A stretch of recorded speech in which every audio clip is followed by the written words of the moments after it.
de número 4, se é possível. Hino 4.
Amém, irmãos?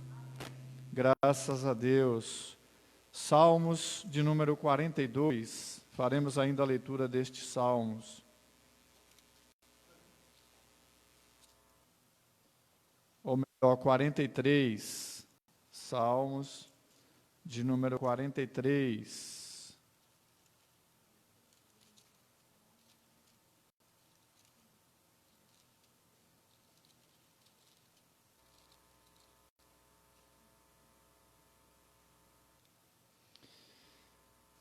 O título é Desejos pelo Santuário. Faze-me justiça, ó Deus, e pleiteia a minha causa contra a nação contenciosa. Livra-me do homem fraudulento e injusto, pois Tu és o Deus da minha fortaleza. Por que me rejeitas? Por que hei de andar eu lamentando sobre a opressão dos meus inimigos?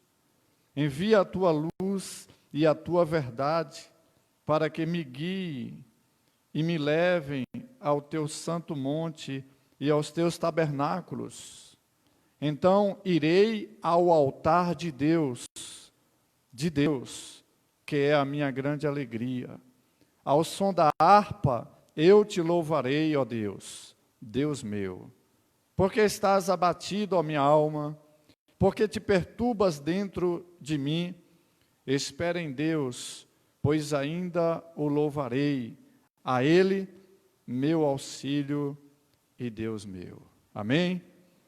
Louvaremos ao Senhor com cânticos espirituais e, na sequência, ouviremos a mensagem de Deus através da instrumentalidade do pastor Márcio. Convido os irmãos para estarmos cantando cânticos espirituais e já no primeiro cântico, os irmãos que trouxeram os seus dízimos e as suas ofertas se dirigem ao gasofilácio.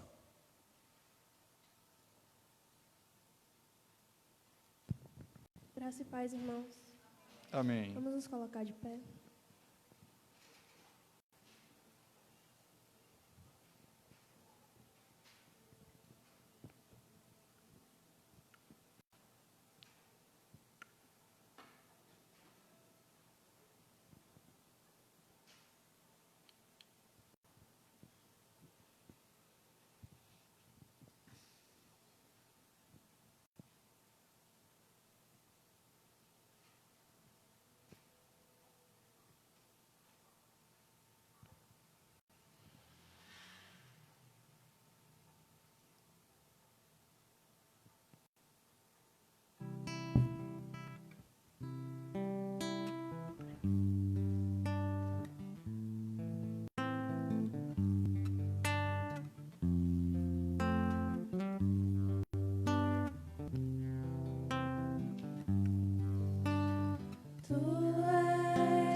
Sobre a terra, sobre os céus, tu és Senhor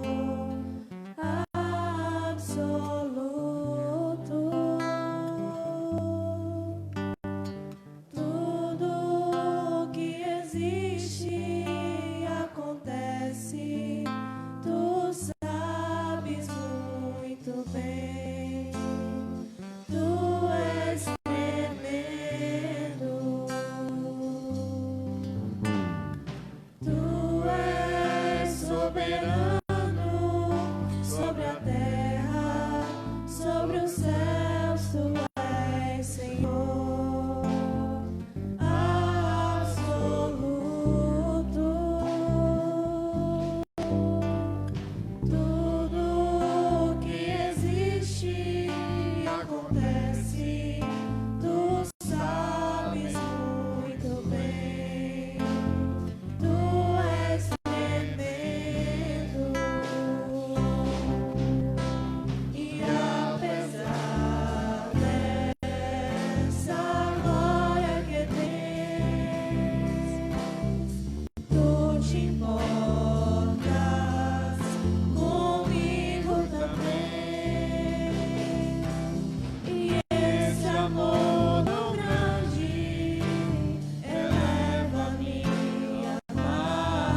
Nós te louvamos, ó Pai, porque o Senhor nos concedeu estar aqui nessa noite. Ó Deus, mesmo nesse momento de pandemia, ó Pai, o Senhor tem mostrado, ó Deus, a tua soberania e tem cuidado de nós. Ó Deus, aparta de nós, ó Deus, o medo, Senhor Jesus. Que possamos crer verdadeiramente que o Senhor tem poder, ó Deus, contra todas as doenças, ó Deus, contra todas as coisas, ó Pai. Fortalece-nos, ó Deus. Faz, ó Deus, enxergarmos a cruz, ó Pai, e segui-la, Senhor Jesus Cristo. Que esse seja o nosso desejo dia e noite, ó Pai.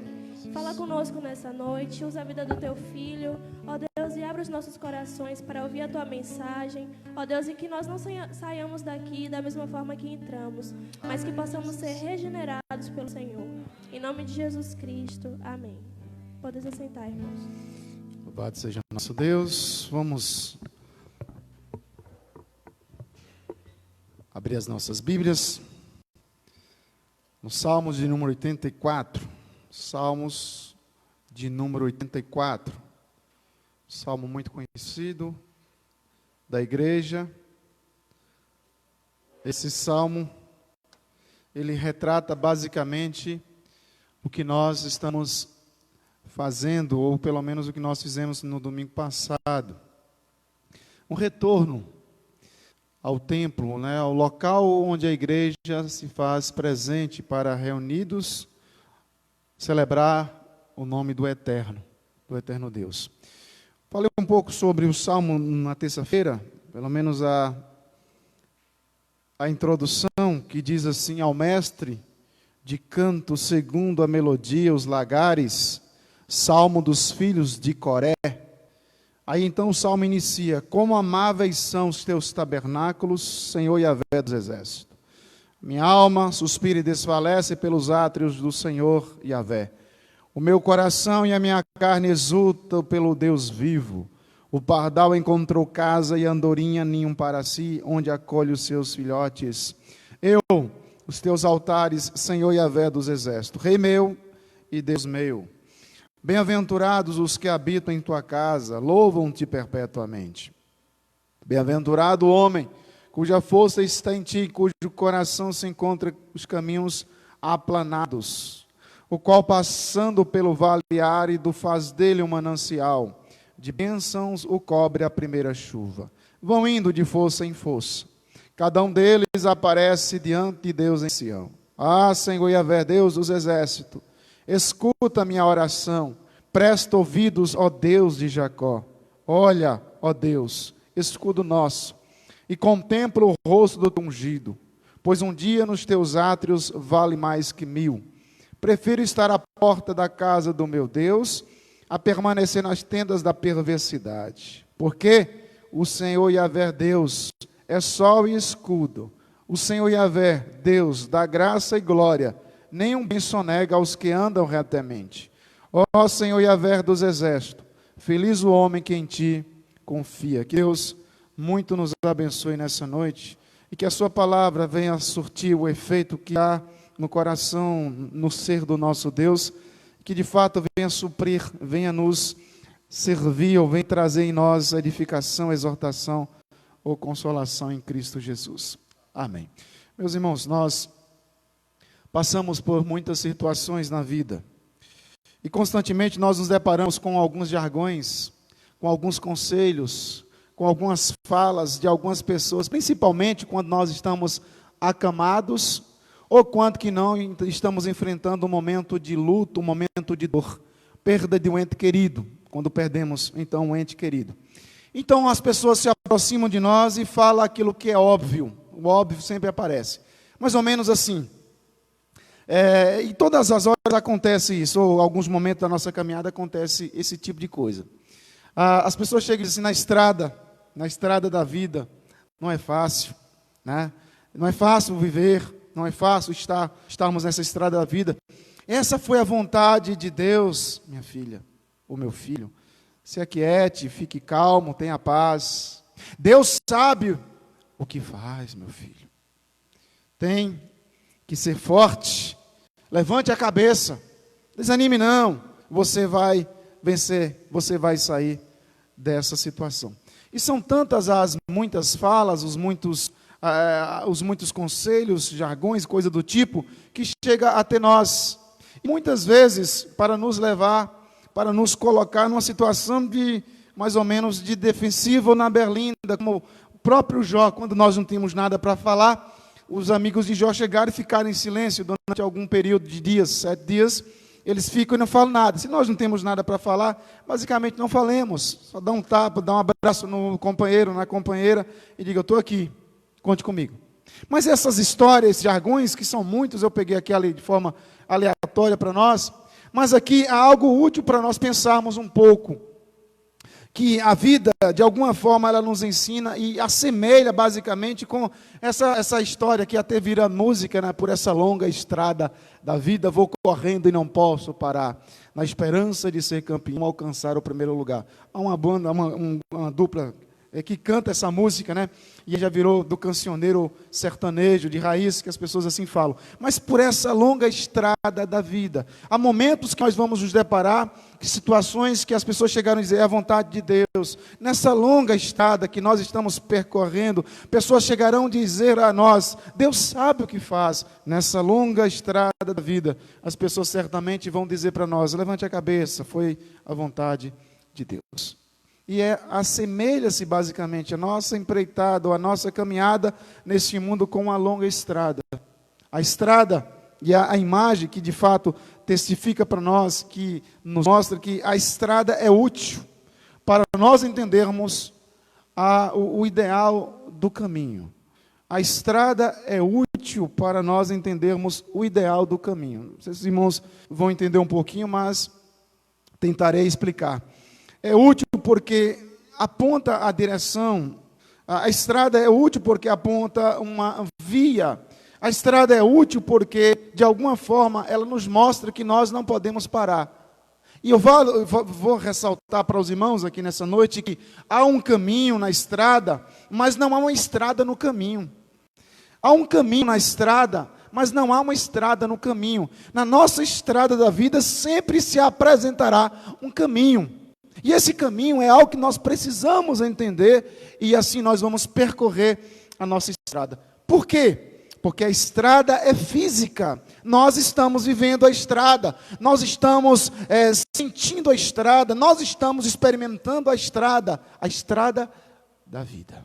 Mas essa estrada da vida que nós também podemos trabalhar como a nossa peregrinação, nossa jornada de peregrinação neste mundo. Então, a estrada é física, é a nossa jornada de peregrinação nesse mundo. O caminho não, o caminho é espiritual. Jesus, de fato, vai mostrar para nós isso lá em João, capítulo 14, verso de número 6.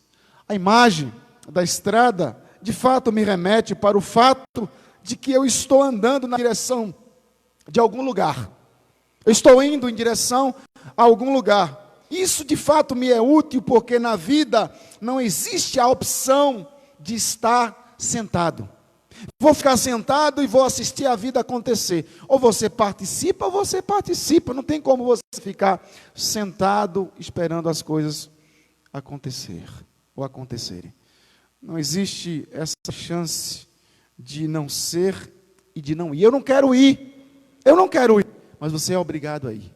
Nós somos obrigados a irmos. Todos estamos indo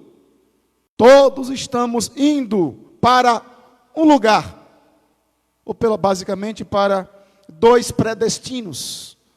Os irmãos sabem muito bem, dois predestinos, céu ou inferno. Nós estamos indo na estrada da vida, nós estamos percorrendo, e nessa estrada da vida pessoas chegarão para nós, quando nós estivermos de cabeça baixa, todo surubumbático, está enclausurado, pensativo, ou algum momento até depressivo. Alguém vai chegar, levante a cabeça, Deus sabe o que foi. E nessa estrada da vida que a vida acontece, porque a vida acontece ao vivo e a cores, como diz o reverendo Jeremias.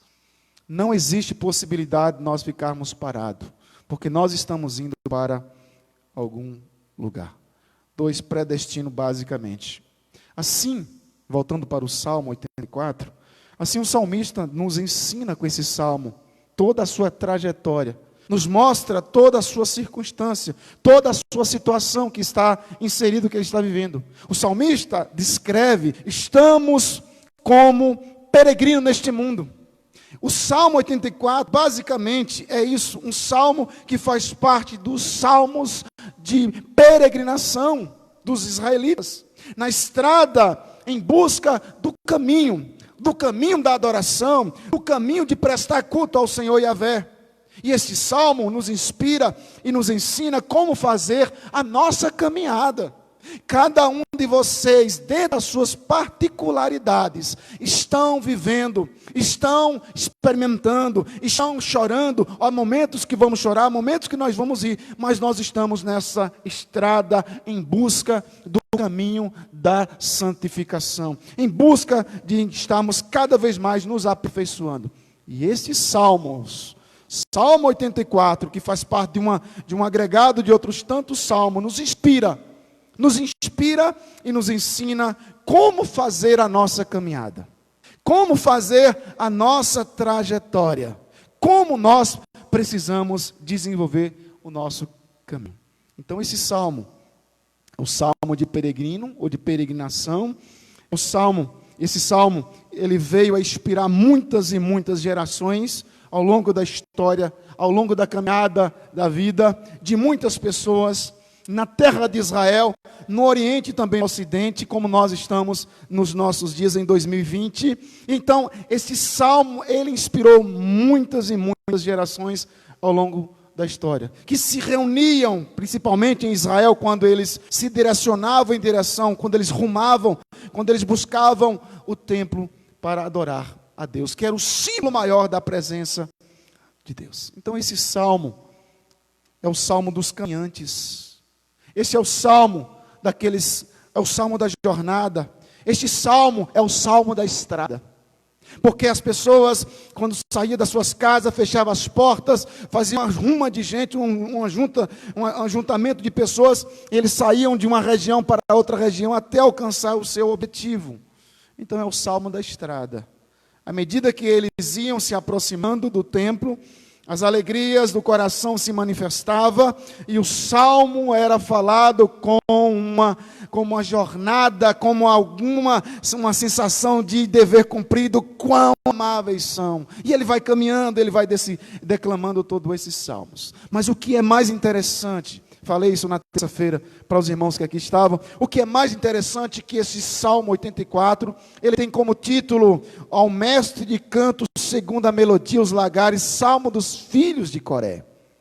O que muito nos chama a atenção e passa despercebido por nós, porque nós fazemos questão de sempre ler Saudades do Templo. Isso não é inspirado, isso não faz parte do original, mas ao mestre de canto, nós falamos muitas vezes, saudade do templo, esquecemos as letrinhas miúdas.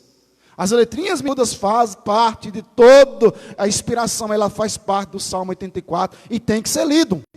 Então esse salmo me mostra quem é o autor. O autor é um dos filhos de Coré.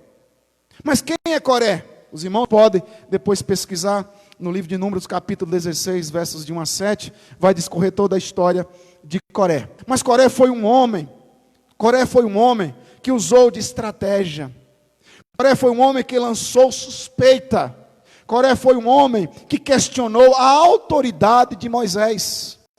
E a história de Coré é muito triste porque ele coloca uma situação para que Deus mostre quem está errado e quem está certo. E é claro que Deus trouxe à tona e mostrou que Coré e outros companheiros dele, 200 e poucos homens, estavam errados. E a terra abriu e engoliu eles. Então Coré foi conhecido como um agente de rebelião. Um agente de rebeldia. Um homem que se rebelou contra a autoridade máxima em Israel. Moisés, representante federal de Deus naquele momento ali da saída do povo do Êxodo ou no Êxodo. Porém, em meio a toda essa situação, Deus preserva os filhos de Coré, ou pelo menos descendentes de Coré, e os põe para louvar no templo, porque ele fazia parte da tribo dos levitas. E agora ele é colocado, ou pelo menos a pessoa Coré se pretida como rebelde às autoridades. Mas nesse momento, então, Deus é tão misericordioso, os irmãos vão entender, que nesse Salmos 84, tendo um descendente rebelde, Deus acolhe. E Deus diz assim, não, esse é quem vai registrar o Salmo 84, um dos filhos de Coré. Então o Salmo foi escrito por um desses filhos do rebelde. Então o contexto deste Salmo descreve um homem que se encontra impossibilitado. Ele é filho de Coré, mas esse homem ele está impossibilitado de congregar. Como nós passamos o mês de março, o mês de abril, impossibilitado de congregar. Fazíamos culto em casa, fazíamos live em casa, fazíamos e transmitíamos, e assim nós fazíamos os cultos domésticos, e tentamos de alguma forma trabalhar. Mas quão bom é estarmos reunidos. Quão agradável é podermos congregar. Eu sei que muitos vão falar assim, caramba, tá tão bom ficar em casa no domingo à noite, tão bom ficar na escola dominical, às terças-feiras não tem obrigação, nas quintas-feiras também. Mas eu penso que é a minoria, porque a grande maioria tem muito, mas muito desejo de estar reunidos, que seja debaixo de um pé de manga, que seja debaixo da ponte, mas juntos em igreja, formando um só corpo, uma só fé, um só batismo, tendo um único Espírito que regerá esse grande coral terreno. De fato, o texto mostra que Coré, o filho de Coré, ele está agora afastado, ele é peregrino, ele está distanciado, ele encontra-se impossibilitado de ir ao templo por causa da perseguição, por causa da opressão, por causa daquilo que fora provocado em Israel. Com isso, ele não podia ser um assíduo frequentador da casa do Senhor.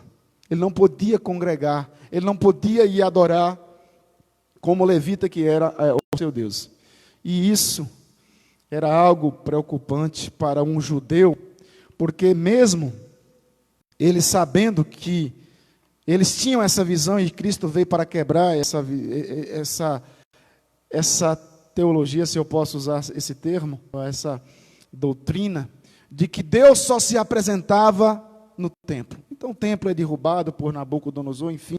Mas eles tinham essa visão de que Deus só se apresentava no templo. Então eles tinham que ir pelo menos uma vez, e tendo possibilidade 3 vezes ao ano, eles subiam para adorar a Deus nas 3 festas principais.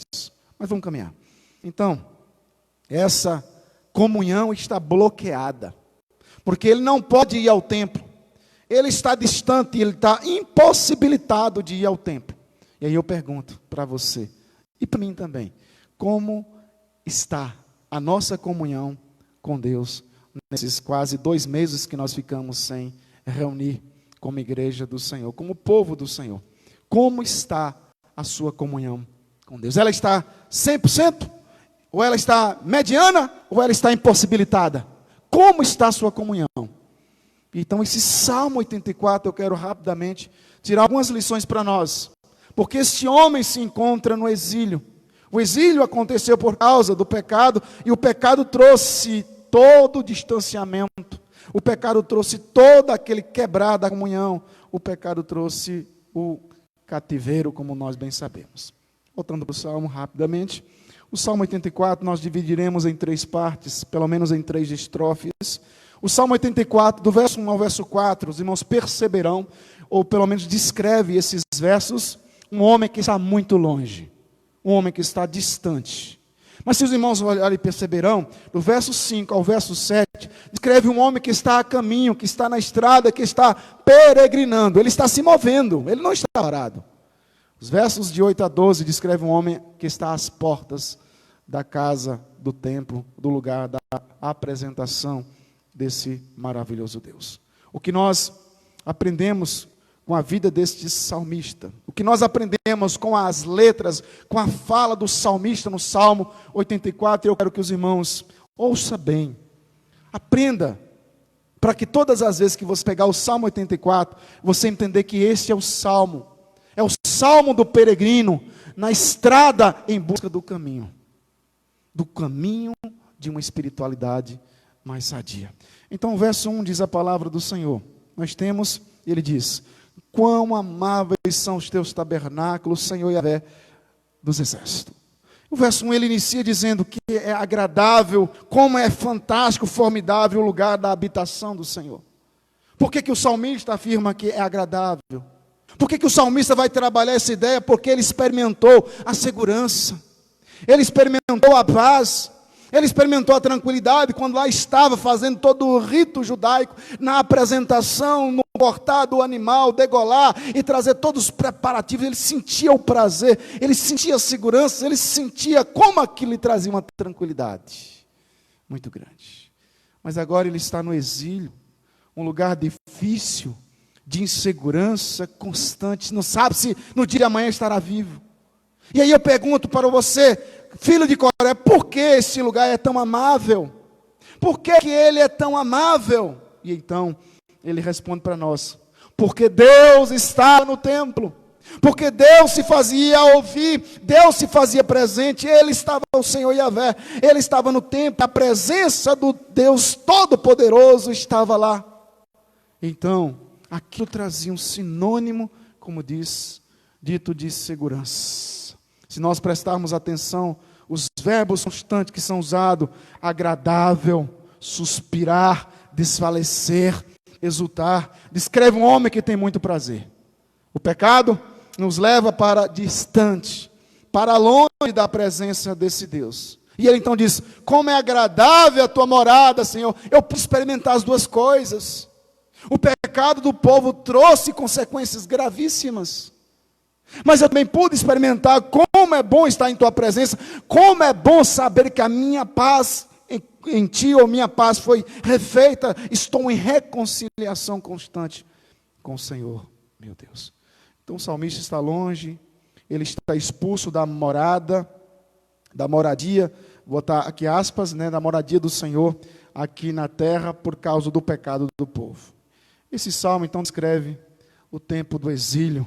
Eis a razão do suspirar e do desfalecer. Ele diz: quão amáveis são os teus tabernáculos, Senhor dos exércitos. Verso 2: a minha alma suspira e desfalece pelos átrios do Senhor. O meu coração e a minha carne exulta pelo Deus vivo. O versículo de número 2 Nós temos um homem que agora está constantemente indo e voltando. Mas ele diz que a alma suspira e desfalece. Não existe saudade, verso 2, a minha alma suspira e desfalece pelos atos do Senhor. O que o salmista está dizendo é que Deus é objeto do seu amor, a casa do Senhor é objeto do seu amor. Nós todos já enamoramos de alguém, ou pelo menos casamos com os nossos enamorados, mas muitos já tiveram as suas paixonites de adolescentes. Naquele momento diz assim, ela é tão linda. Não, mas ele, escreve. Quando eu estudava lá na minha cidade, 7ª série, tinha uma menina muito bonita. Ela estava enamorada de um rapaz. E tinha uma professora muito brava, professora de matemática, eu lembro disso. Mas então, ela estava explicando lá no quadro, e a menina estava escrevendo. Ela explicava e a menina escrevia. Cá de trás eu estava observando que eu tinha medo daquela professora, mas a bicha era carrasca. E ela escrevia, e ela, lá no quadro, e ela escrevia, está copiando alguma coisa. E a professora veio e deu um bote e pegou. Quando pegou o caderno da menina, ela estava escrevendo o nome do seu namorado. Suspirava. Não existe saudade quando não há envolvimento pessoal. O salmista no verso 2 ele está dizendo, eu suspiro e desfaleço pelos átrios do Senhor, porque eu me envolvo pessoalmente com o meu Deus. Ele é pessoal. Não há como você ter qualquer tipo de saudade para uma pessoa que você não envolve.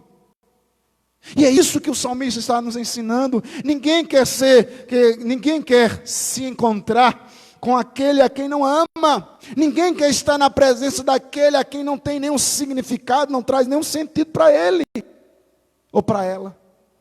Quando amamos, não queremos ficar nem um pouquinho só distante do outro, da pessoa amada.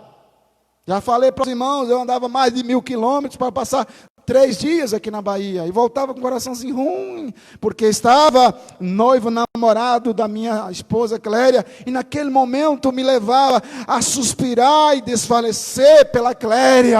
Como eu vinha feliz, eu vinha com um caminhão lotado de amor, mas voltava com 2, 4, 10 carretas cheias de saudade. Chorei algumas vezes dentro do ônibus, mas que ela não saiba, homem não chora. Mas sabemos, irmãos, a minha alma suspira e desfalece. Só pode sentir saudade quando há envolvimento. Se há envolvimento na presença, eu tenho que ler mais a Bíblia porque eu amo, eu tenho que orar mais porque eu amo, eu tenho que congregar mais porque eu amo. Não tem sentido um crente que não ama estar em congregação, em reunião, em ajuntamento de invocar o nome do eterno Deus. O salmista, está definitivamente amando esse Deus com toda a sua força. O verso 2, resumindo tudo, significa que eu amo definitivamente o ser amado da minha alma, com toda a força do meu ser. Ele é Deus vivo. Ele não é morto. Você pode conhecê-lo, você pode se relacionar com ele. Temos certeza que não estaremos sozinhos nunca. Podemos, de fato, sentir de forma absoluta a sua presença. Verso 3, vamos caminhar. O pardal encontrou casa, e a andorinha ninho para si, onde acolhe os seus filhotes. Os teus altares, Senhor Yahvé, Deus dos exércitos, Rei meu e Deus meu. Aqui é muito interessante esse verso 3. Nós falamos muito. Diz aí o salmista no verso 3, o pardal encontrou casa. Aqui nesse verso 3, como eu disse, pode apenas trabalhar graça. A graça no verso 3. O salmista no versículo 3, ele está trabalhando simplesmente graça. Favor não merecido. Por quê? Pardal, que é colocado no texto, não tem preço e é desprezível. Nem no hebraico existe a palavra pardal aqui. É um pássaro desprezível. Que Almeida, então, traduz dizendo o pardal. Por quê? Porque o pardal é um bicho que ninguém quer. Buscou traduzir, então, colocar algo que não vale nada. Tem a Roma de pardal lá em casa, estou doido para acabar com uma gangue de pardal que tem por lá. Ninguém compra, ninguém vende, ninguém quer. Tem ração de pardal lá, Zé? Ninguém dá ração de pardal, ninguém vende. Deus, em sua infinita graça, atinge aqueles que não são, não têm valor. É isso que o salmista diz: os que não têm valor encontrou a sua casa, e nesta casa eles fazem ninho, ele encontra pouso, ele encontra morada. Senhor Deus dos exércitos, Jesus Cristo, de fato, nos concede valor. Ele diz: valei mais do que os pardais. Valei mais do que os pardais. Pessoa sem valor para a sociedade são amabilíssimas, amadas por Deus. Quantos aqui já criou ou cria pardal? Não criamos e nem gostamos do pardal. O pardal é uma praga, o pombo é uma praga, é tido como praga urbana. O salmista está simplesmente dizendo: ninguém gosta do pardal, ninguém dá nada para o pardal, ninguém gosta do pardal. Não há lugar para o pardal na casa de Márcio, não há lugar para o pardal na casa de doutor Divado. Lá tentam matar os pardais também. Não há nada, porque nenhuma guarida para o pardal, porque o pardal ele é indesejável. Mas na casa de Deus ele encontra refúgio. Assim é o homem, assim é a mulher, assim somos nós. Desprezível por causa do pecado, absolutamente jogado na sarjeta por causa do pecado de Adão. E o salmista no verso 3, como eu disse, ele aplica a graça em pegar um ser desprezível como pardal, traduzido por Almeida, e dizer que na casa do Senhor Yahvé ele tem morada, ele tem guarida, ele tem um local para chamar de lar, de minha casa, meu lar. O salmista está dizendo que o Senhor Yahvé é a sua segurança. Ele está dizendo que o Senhor Yahvé, no Senhor Yahvé, ele pousa e repousa no ninho do Senhor Yahvé, Deus. Ele é Deus, ele é o Deus do repouso para os peregrinos anônimos, para os peregrinos desprezíveis, para aqueles que estão na estrada da vida, mas que estão em busca do caminho. E ele diz: o Senhor Yahvé Deus, ele agrega e congrega com todo amor em sua casa. Esses têm de fato sentido, razão, estando na estrada da vida, mas buscando o caminho para estar mais próximo desse Deus. Esse Deus os faz congregar. Os teus altares, Senhor dos exércitos, Rei meu e Deus meu. Então o salmista está distante do santuário por causa do pecado do povo, longe do santuário, e ele então pensa: Senhor, as aves indesejáveis, que não valem nada e ninguém quer, tem lugar na sua casa, e eu estou tão distante, Senhor. Eu não posso estar lá. O coração só encontra significado no caminho quando ele diz para si mesmo: eu não tenho bem nenhum senão a ti, Senhor. Tu és o meu pouso. O grande problema que o salmista vai de fato colocar para nós, nos alertar é: não procure pousar em qualquer tipo de ambiente, de circunstância, porque é escorregadio. Busque pousar nos altares ou no ninho do Senhor, e você perceberá como você será bem sucedido. Nele sim eu tenho um tesouro, nele sim eu tenho um refúgio, nele sim é o meu ninho, nele sim eu tenho um agasalho, nele sim eu sei que nada me faltará. Verso 4. Bem-aventurados os que habitam em tua casa, louvam-te perpetuamente. Ele diz, de fato, bem-aventurados que podem habitar em sua casa. Eu não posso, Senhor, eu não posso. E só dá valor, meus irmãos, a esse verso de número 4, bem-aventurados que habitam em tua casa.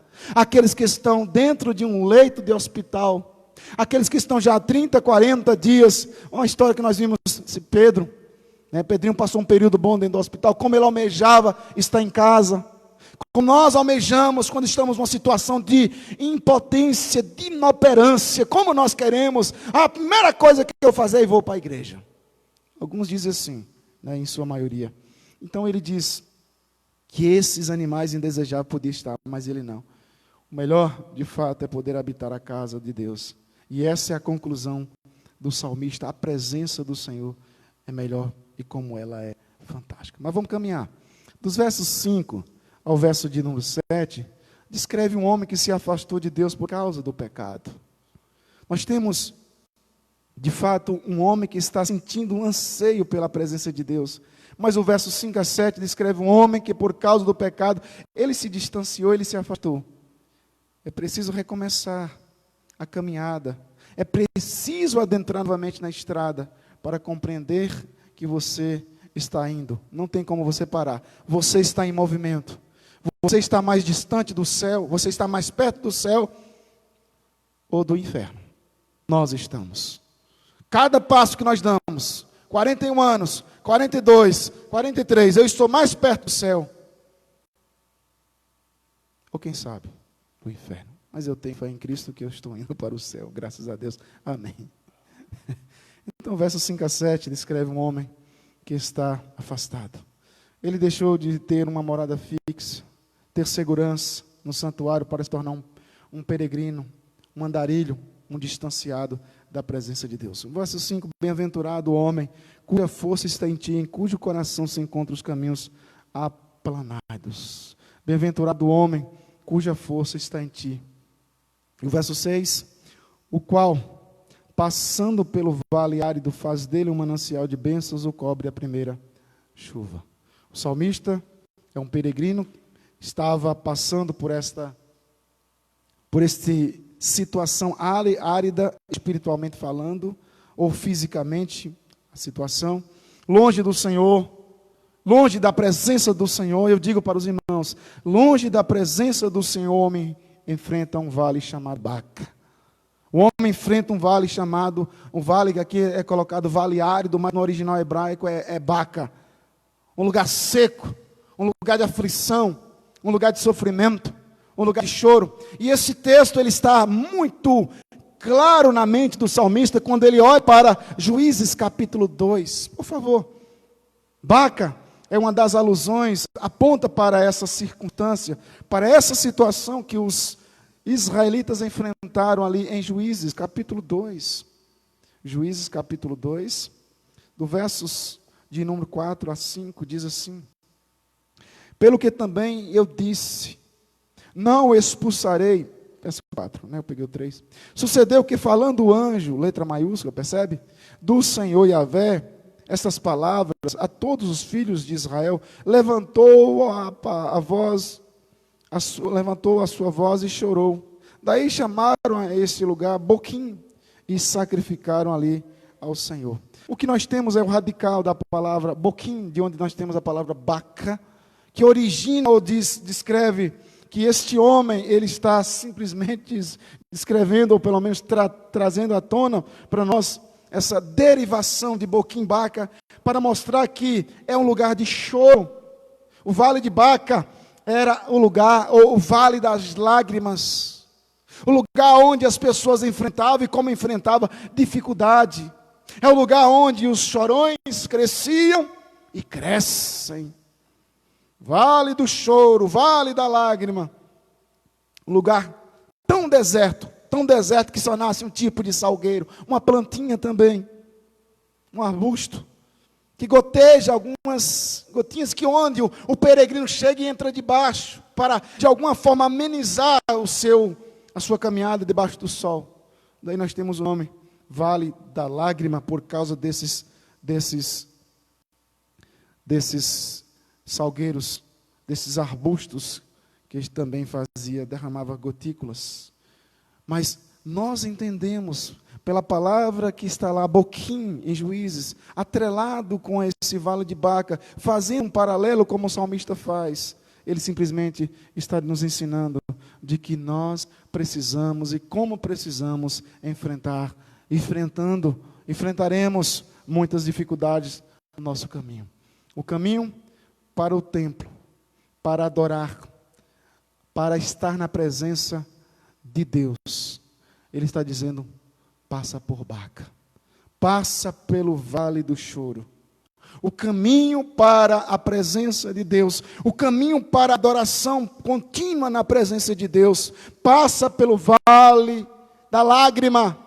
Esse vale que nós temos que constantemente verter, chorar, nos emocionar na presença de Deus.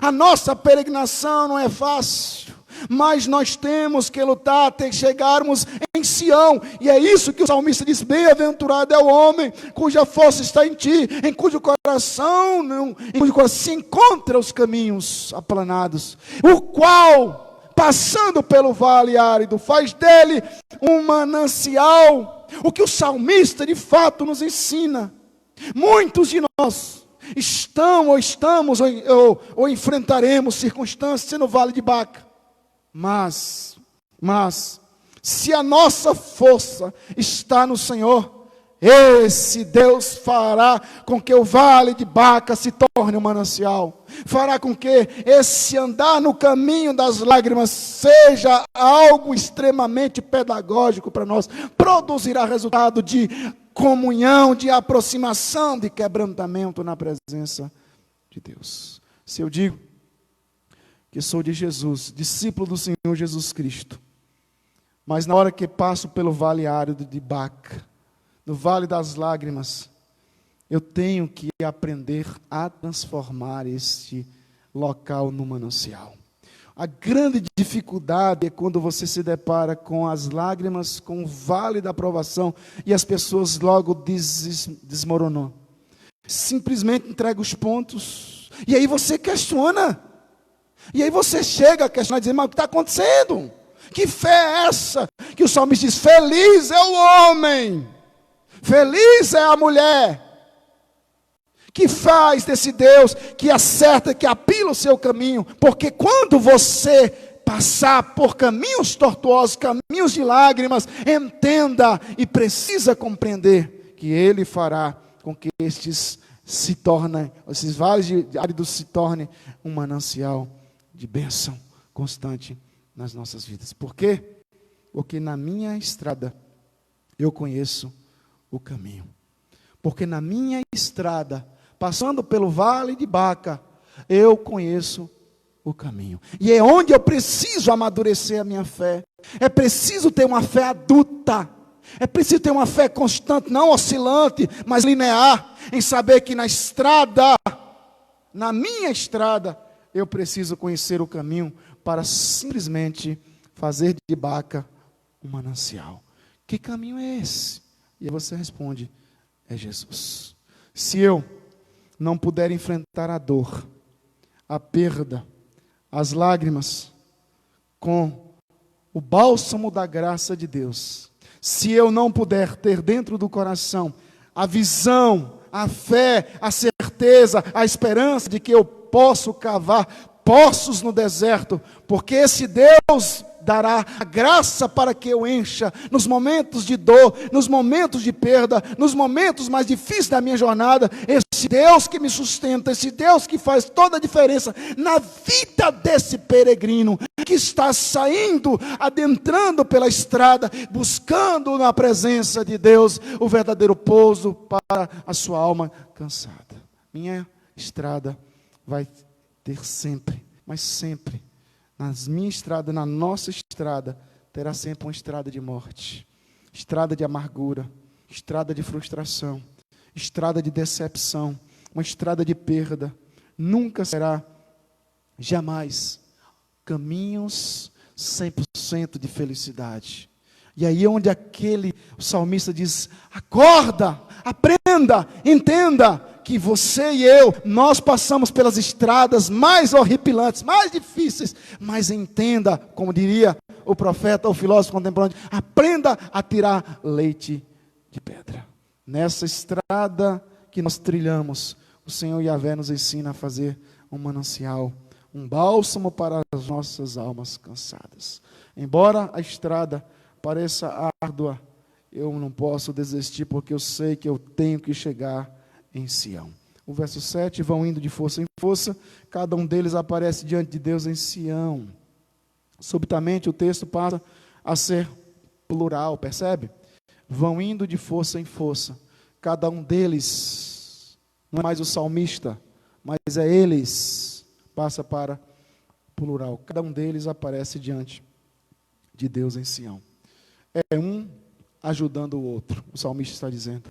Nessa estrada da peregrinação, da vida, em busca do caminho da comunhão, nós enfrentamos tantos percalços. E nesse caminho de peregrinação, infelizmente, o que a gente mais encontra é um passando a perna no outro. É um julgando o outro. É um mentindo para o outro. É um avaliando o outro. Por isso é que não é o caminho, é só uma estrada. Quando eu estou no caminho do encontro com Deus, a coisa muda. A coisa tem que mudar. E o grande problema é que nós encontramos uma ruma de gente apenas na estrada da religiosidade, que ainda não encontrou o caminho. Na estrada da nossa peregrinação, precisamos encontrar o caminho. O que a gente precisa admitir é que a maioria de nós não está no caminho. A gente apenas está na estrada da religiosidade. E vai ressaltar, fria. No caminho da peregrinação, uma ajuda ao próximo, dizendo, ser forte, meu irmão, você não pode desistir, não pode desanimar. No caminho da peregrinação bíblica, a gente sustenta, a gente não permite que o outro venha desanimar. O casamento ser desfeito, a família ir a nocaute, nós ficamos apenas assistindo, nós vamos para cima, vamos ajudar. Porque no caminho a gente não quer saber quem é o indivíduo caído, a gente só quer saber que ele está caído e precisamos ajudar. O salmista no verso 7, vão indo de força em força, vão indo, cada um deles aparece diante de Deus em Sião. Eu não sou pedra de tropeço na vida de ninguém. Eu não posso ser pedra de tropeço. Verso de 8 a 12, para nós concluirmos. O salmista então descreve um homem que está batendo a porta de Deus. O pecado deixou longe de Deus. E ele recomeça novamente o caminho na estrada da sua peregrinação em busca do caminho. Qual é o caminho do recomeço? O verso de 8 a 12. Qual é o caminho do recomeço? O Senhor Yahvé, verso de número 8. Senhor Yahvé, Deus dos exércitos, escuta a minha oração, presta ouvido, ó Deus de Jacó.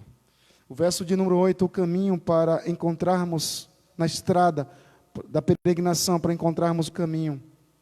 Como encontrar o caminho? Através do clamor, através da humilhação. Escuta a minha oração, presta ouvido, ó Deus de Jacó. Estou longe de Sião, me ajude a chegar lá. Eu estou no vale de Baca, me ajuda, Senhor. E eu quero levar, eu preciso levar o meu irmão, minha irmã, vamos junto, vamos animando. John Ritter, ele é conhecido na história como o homem que ora, o homem que orava. Quando ele era missionário no Oriente, a história diz, certa vez, outro missionário veio orar com ele, movido por sua fama de um homem de oração. Ficaram em silêncio, entraram num quarto, ficaram em silêncio por quase 2 horas. Até que Ritter dissesse a primeira palavra. Quando a impaciência já tomava conta do seu companheiro, então ele chamou a Deus. Senhor, de 2 horas, não falaram nada. O outro missionário impaciente, falou, ninguém vai orar, como é que é isso? Ninguém vai orar. Depois de 2 horas, ele diz, Senhor, a paz, segundo a fala desse missionário, a paz da presença do Senhor, a presença santa, invadiu aquele quarto como um vento impetuoso, impactante, e transformou a vida daquele missionário visitante para o resto da sua vida. O Senhor, ó Senhor, Deus dos exércitos, escuta-me a oração. Nossas orações falam como é o nosso relacionamento com Deus. Elas expressam o que somos e o que queremos com Deus. Queremos fazer Deus apenas um gênio da lâmpada ou queremos nos relacionar com Deus? O caminho, na estrada para encontrarmos o caminho, o que fazer? Clamor, humilhação. Verso 10. Pois um dia nos seus atos vale mais que 1000, prefiro estar à porta da casa do meu Deus a permanecer na tenda da perversidade. Um dia na tua casa vale mais que 1000. Prefiro, e essa palavra pode ser traduzida também por escolher. Escolhi estar na casa de Deus. Quem não consegue olhar para a vida com contentamento, jamais vai se contentar com as coisas, com coisa alguma desse mundo. Gente extremamente inconformada. Gente que não consegue as coisas. Deus abençoa, mas estão constantemente reclamando. Nunca estão contentes. Filipenses capítulo 3, verso 8, o apóstolo Paulo diz: deveras considero tudo como perda para conquistar a Cristo. Então o salmista escolheu permanecer na casa de Deus do que nas tendas da perversidade. E você, qual é a sua escolha? Nós fazemos escolha. As pessoas não podem fazer escolha quando não conhecem a Cristo, mas nós podemos. Agostinho já dizia isso. O crente pode fazer escolha. E qual é a escolha que nós vamos fazer? Ler a Bíblia ou não ler a Bíblia? Vir à igreja, é claro que nós estamos limitados por um número, sim, mas às terças-feiras a igreja está aberta. Eu escolho vir terça-feira orar. Eu escolho quinta-feira estar aqui para ouvir, que seja num cantinho afastado. Não preciso estar colado nas pessoas, não. Pô, lá para cima, ficar lá em cima isoladinho. Mas eu preciso ouvir a palavra do Senhor. E isso que nós precisamos. Eu escolho. Eu quero a presença de Deus. Concluindo, o que o templo significa para mim? O que o templo, a presença de Deus significa para você? Um lugar comum, onde você pode vir de todo jeito, com qualquer tipo de roupa. Para o salmista, representava a presença de Deus, a morada do Altíssimo. Se você fosse esse salmista, em qual dessas 3 atitudes, dessas 3 estrofes você estaria? Você se identificaria? A primeira, descreve um homem longe. A segunda estrofe descreve um homem a caminho. E a terceira descreve um homem que está às portas. Em qual dessas 3 você se identificou no Salmo 84? Qualquer que seja a sua situação, Deus sempre estenderá a mão para você. O Senhor, Deus dos exércitos, escuta minha oração, presta ouvido, ó Deus de Jacó. Se tem lugar para o pardal na casa de Deus, com certeza tem lugar para você. Deus está prestando atenção seriamente em você, no que você faz, no que você pensa, porque Deus ama cuidar da sua vida. Ele ama cuidar da sua casa. Ele ama cuidar do seu ser, porque Ele buscou e encontrou em você um verdadeiro adorador, uma verdadeira adoradora. E a pergunta é: estamos fazendo juros disso? Estamos, de fato, fazendo merecer esse nosso papel? Adorar a Deus é uma questão de permanecer no compromisso do seu amor. Não somente numa frequência mórbida, mas numa crescente consagração ao ser objeto do nosso amor. O caminho da peregrinação, na busca pela presença de Deus, é o caminho da graça. Jesus é esse caminho da graça, da misericórdia, que olha a vida com graça e com misericórdia. De fato, o Senhor nos ensina que esse Deus quer muito abençoar a sua vida, abençoar a sua casa, abençoar a sua espiritualidade, principalmente. Ajuda-me, ó Senhor, a caminhar no caminho da gratidão. Senhor, me ajude a caminhar no caminho do contentamento, da fé, da misericórdia, da graça. Não me deixe que eu fique impressionado com nenhuma outra circunstância que venha roubar os meus olhos de Ti. Que eu seja um homem extremamente contente, porque na estrada da vida, em busca do caminho da comunhão com Deus, eu preciso aperfeiçoar e entender, como Lucas capítulo 12, verso 7 diz: vocês valem mais do que muitos pardais. Esse Deus é o nosso pouso, esse Deus é nosso conforto, esse Deus é o nosso consolo. Que o Senhor nos abençoe. Vamos orar.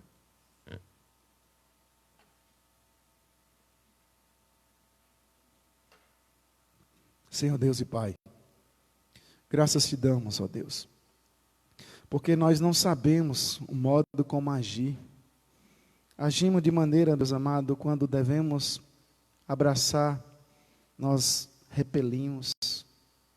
Em alguns momentos nós deveríamos dar uma palavra de graça, nós damos uma palavra ofensiva.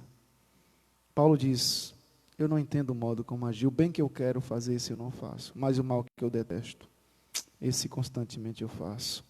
Assim somos nós, Senhor Deus, na estrada da vida, nessa estrada de peregrinos e peregrinas que somos, buscando cada dia mais nos aperfeiçoar, para encontrarmos o caminho, Senhor Deus, da graça, a encontrarmos o caminho da fé, na nossa peregrinação, encontrarmos o caminho da misericórdia, encontrarmos o caminho da comunhão. Cristo Jesus abençoe grandemente, de forma Deus amado, de forma maravilhosa, a vida dessa igreja, cada pessoa que aqui se encontra nessa noite, Pai. Homens e mulheres que também são peregrinos, estão se movendo, estão indo, Senhor, em direção a Ti, estão buscando a Tua presença, Senhor.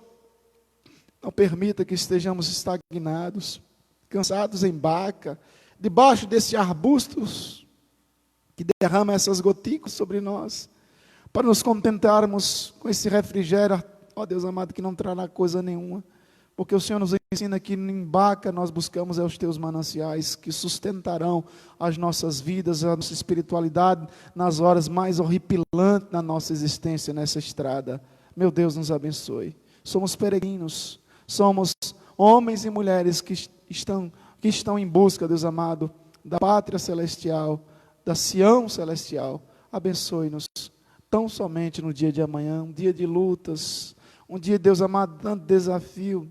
E o maior desafio é continuarmos vivos, Senhor Deus, debaixo de tantas más notícias, debaixo de tanta coisa ruim. E o Senhor tem sustentado a Tua igreja, porque nada, ó Deus amado, tem faltado a nenhum de nós. Muito obrigado, Pai, porque na nossa peregrinação, passando por Baca, para chegarmos à Tua presença, aos Teus atos, Senhor, sabemos que é o Senhor que nos sustenta. Muito obrigado. Abençoe-nos em nome do Senhor Jesus Cristo. Recebeis a bênção, queridos, que a graça do Senhor Jesus, o amor de Deus Pai e as ternas consolações do Santo Espírito repouse sobre vós, povo peregrino, povo andarilho, povo que constantemente estão se movendo em direção ao céu de Cristo. Agora e sempre os abençoe, meu Rei, meu Senhor Jesus. Amém. Meus irmãos, eu creio que nós não temos nenhum aviso, e que Deus abençoe grandemente aos amados irmãos, para nós estarmos aqui nessa noite. Com certeza Deus se alegrou grandemente. Lembrando aos irmãos que no próximo domingo, nós teremos um culto a Deus, não é às mães, culto dia das mães, não tem culto dia das mães, né? Culto a Deus, em gratidão pela vida das mães, culto a Deus. No final, certamente nós faremos alguma menção, mas o culto é a Deus, sempre a Deus. Tem dia do pai, dia da mãe, sempre focado, um culto extremamente teocêntrico, tá bom? Então no próximo domingo, às 19h30, nós teremos esse culto em gratidão, culto em ações de graça a Deus pela vida das mães. Tá bom? Deus abençoe. Assim nós encerramos o nosso culto nessa noite. Deus ir em paz. Lembrando os irmãos que às terças-feiras estamos tendo os nossos cultos de orações, às quintas também, só não voltamos no sábado. A escola dominical funciona tranquilamente, tá? Então, você que fica mais, de repente, está mais assustado, você pode ficar mais recanteado, não tem dificuldade não tem problema. Mas não deixe não. Se quiser ficar no corredor também, né, não pode não. O diácono não deixa. Mas fica aqui dentro, tá bom? Pode a cadeira sua aqui, mais afastado, não tem dificuldade. Eu ia dar ideia aqui, mas vou dar ideia, que depois dá trabalho para mim. Estou doido. Então venha, congregue, tá bom? Não deixe de congregar não. Terça-feira, quinta-feira, a igreja está aberta. Nós temos um número aí de 50 pessoas. E aí nós precisamos ter esse número. Eu dizia assim, o diácono falou, pastor, já estamos chegando no número. Eu falei, mas deixa chegar, não tem ainda muito não. Então, nós chegarmos a 70, 100, falar assim, irmão, não vai dar para entrar todo mundo não. O irmão vai ter que ficar lá fora. Isso é muito bom. Não vamos entrar nessa zona de conforto de ficar em casa. Eu fico muito preocupado. É muito preocupado quando a igreja passar por essa pandemia. Como vai ser a igreja de Cristo? Que a igreja está extremamente conformada com esse século. A igreja está extremamente conformada com o congregar. Tem igrejas que não tem mais nem culto de escola dominical. E nós, graças a Deus, tínhamos uma escola dominical com a média de 100, 120, 110 alunos. Né? E ao final dessa pandemia do inferno aí, do Satanás, ninguém sabe como vai ser e como vai ficar. Muitas igrejas já estão passando dificuldade, muitos pastores, né, que a gente sabe como eles têm penado. Mas louva a Deus pela vida da igreja presbiteriana de Utinga. Deus abençoe, queridos, e de paz.